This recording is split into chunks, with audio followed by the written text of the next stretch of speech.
नमस्कार। मेरा नाम है रवि। आपका स्वागत करता हूं अर्थवर्धन चैनल में। आज हम बात करने वाले हैं कोटक म्यूचुअल फंड के कोटक इमर्जिंग इक्विटी फंड के बारे में। ये क्रिसिल के द्वारा 4 स्टार रेटेड फंड है। इस फंड में आपको इन्वेस्टमेंट करना चाहिए कि नहीं, उसके बारे में हम बात करेंगे।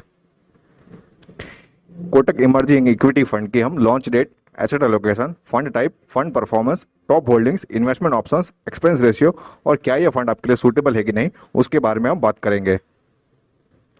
पहले हम इमर्जिंग इक्विटी क्या होता है वो हम समझने की कोशिश करते हैं। मार्केट के कुछ ऐसे सेगमेंट रहते हैं जो बहुत तेजी से ग्रो करते हैं। ऐसे स्टॉक्स में अच्छे रिटर्न्स मिलने की संभावना बहुत ज़्यादा रहती है। कुछ ऐसी कंपनीज जो टर्न अराउंड हो रही होती है, मतलब ऐसी कंपनीज में कुछ ऐसे फेरफार किए हैं जिसकी वजह से कंपनी अब बहुत अच्छी तरीके से परफॉर्म करने वाली है। ऐसी कंपनी के कुछ प्रोडक्ट्स ऐसे रहते हैं जिनकी फ्यूचर में डिमांड बहुत ज़्यादा रहने वाली है। अगर हम एग्जांपल के तौर पर समझे तो जैसे कि ग्रीन एनर्जी, फार्मा सेक्टर और इलेक्ट्रिक व्हीकल स्पेस, जिसमें फ्यूचर में बहुत ही ज़्यादा डिमांड रहने वाला है, उसके रिलेटेड सेक्टर्स और उनके रिलेटेड स्टॉक्स में बहुत ही ज़्यादा डिमांड रहने वाला है। इसी तरीके के स्टॉक्स को इमर्जिंग इक्विटीज़ कहते हैं। वो भी आपको समझ में आ गया होगा। अगर आप हमारे साथ कनेक्ट होना चाहते हैं और किसी भी तरीके का इन्वेस्टमेंट के रिगार्डिंग क्वेश्चन पूछना चाहते हैं तो आप हमें टेलीग्राम, ट्विटर और इंस्टाग्राम पर फॉलो कर सकते हैं। लिंक मैंने डिस्क्रिप्शन में दे दिए है। कोटक इमर्जिंग इक्विटी फंड 30 मार्च 2007 को लॉन्च हुआ था। इस फंड का साइज है 18,635 करोड़ का। ये एक एक्टिव फंड है। इस फंड का एग्जिट लोट है 1% फॉर 1 ईयर। अगर आप एक साल के अंदर अपने पैसों को रिडीम करते हो तो आपको 1% जितना एग्जिट लोट पे करना पड़ेगा। लेकिन अगर आप एक साल के बाद अपने पैसों को रिडीम करते हो तो आपको किसी भी तरीके का एग्जिट लोट पे करने की जरूरत नहीं रहेगी। इस फंड का बेंचमार्क रहेगा निफ्टी मिड कैप 150 टीआरआई। मतलब इस फंड को निफ्टी मिड कैप 150 के साथ में कंपेयर करने वाले हैं। इस फंड का एक्सपेंस रेशियो है डायरेक्ट मोड में 0.47%, जबकि रेगुलर मोड में 1.72%। इस फंड का टर्नओवर है 3.37%, जो कि बहुत ही कम है। इस फिगर से हम ऐसा कह सकते हैं कि फंड मैनेजर को अपने किए गए एसेट एलोकेशन पर पूरा भरोसा है, जिसके कारण इस फंड में बार बार खरीद या बेच नहीं हो रही है, जो कि मात्र 3.37% है, जो कि बहुत शानदार बात है। इस फंड ने अल्फा जनरेट किया है 2.57% का, जो कि बहुत कम है।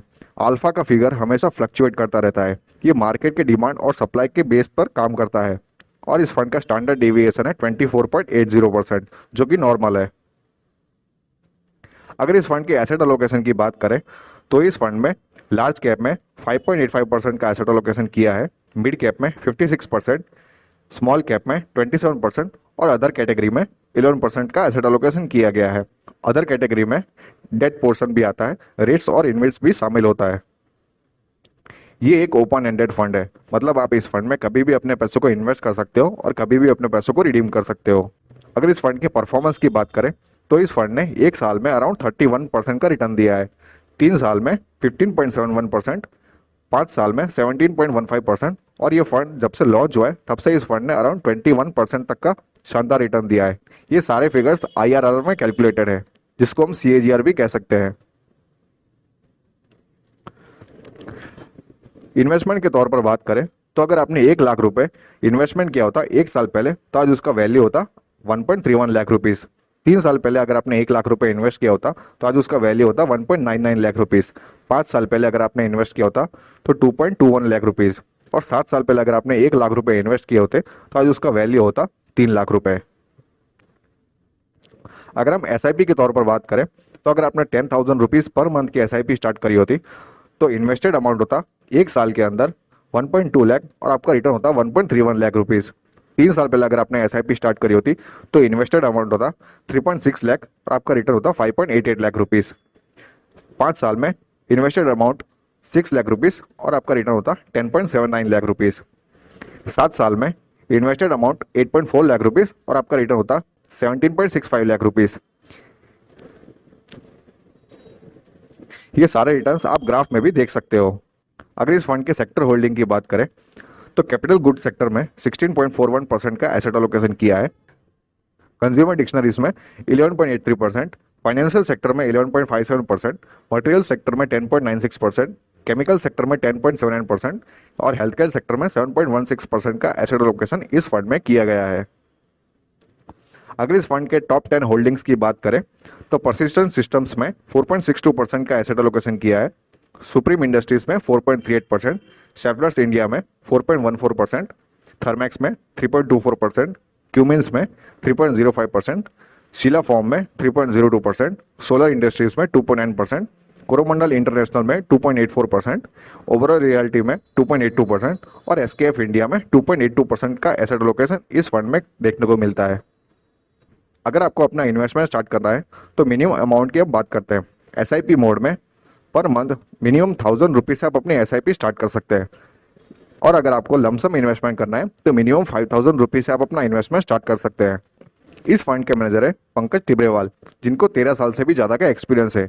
कोटक एएमसी को ज्वाइन करने से पहले वे principal PNB asset management company के साथ में एज ए फंड मैनेजर काम कर चुके हैं। अगर इनके एजुकेशन क्वालिफिकेशन को चेक करें तो इन्होंने अपना ग्रेजुएशन कंप्लीट किया है कॉमर्स से from Saint Xavier's College Kolkata से, और इन्होंने अपने मास्टर्स की डिग्री कंप्लीट करी है फाइनेंस से फ्रॉम मैनचेस्टर यूनिवर्सिटी यूके से। अब मेरा क्या मानना है इस फंड के बारे में वो मैं आपको बताता हूँ। अगर आपको लॉन्ग टर्म के लिए इन्वेस्टमेंट करना है तो बेशक आप इस फंड में इन्वेस्टमेंट कर सकते हैं। अगर कोई हाई रिस्क टेकर है तो भी इस फंड में इन्वेस्टमेंट कर सकते हैं। अपने पोर्टफोलियो को बैलेंस करने के लिए भी आप इस फंड में इन्वेस्टमेंट कर सकते हैं। अगर कोई यंग जनरेशन है या फिर यंग ब्लड है जो लॉन्ग टर्म के लिए इन्वेस्टमेंट करना चाहता है तो वो भी इस फंड में इन्वेस्टमेंट कर सकते हैं। लेकिन अगर किसी को शॉर्ट टर्म के लिए इन्वेस्टमेंट करना है या फिर कोई रिटायर्ड पर्सन है तो उनको इस फंड से दूर रहना चाहिए। होप ये वीडियो आपको पसंद आया होगा। अगर ये वीडियो आपको अच्छा लगा तो लाइक करो, शेयर करो और सब्सक्राइब करो। Thank you.